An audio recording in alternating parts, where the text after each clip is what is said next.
Alors, il faut savoir que dans l'audit, c'est obligatoire d'y avoir deux travaux. Donc, deux scénarios, excusez-moi, de travaux de rénovation énergétique. Et les deux doivent arriver minimum en B, sauf si dérogation. Mais normalement, il faut arriver en B. Ces travaux, dans ces deux scénarios, contrairement au DPE, doivent prendre en compte les contraintes qui sont liées, déjà les contraintes techniques, les contraintes architecturales et les contraintes patrimoniales. En plus de ça, ces scénarios doivent être accompagnés, bien sûr, d'un chiffrage approximatif, mais tout de même un chiffrage, d'une estimation, bien sûr, du gain énergétique obtenu. Par exemple, voilà, là, on va passer en E, puis après en D, puis après en B.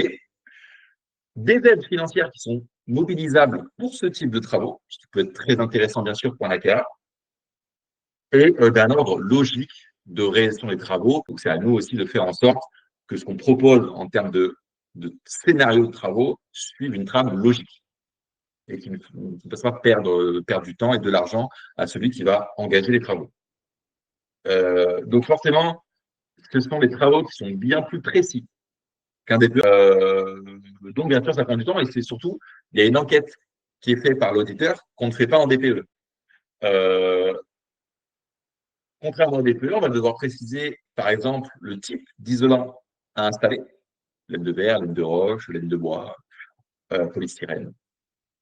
Et aussi, on va devoir calculer ce qu'on appelle les travaux induits. Donc, les travaux induits, c'est, on va dire, des travaux annexes aux travaux principaux. Et bien, c'est ça, des travaux induits. Donc, ça, on doit aussi vous le calculer. Mais il faut penser à tous les travaux possibles et imaginables qui peuvent se rajouter à notre scénario. Donc, forcément, ça demande du temps et ça demande aussi, bien sûr, beaucoup de connaissances en bâtiment et en rénovation énergétique. D'où la nécessité d'être certifié. Donc, il y a même une grosse différence. Voilà pour la partie contenu d'un audit énergétique.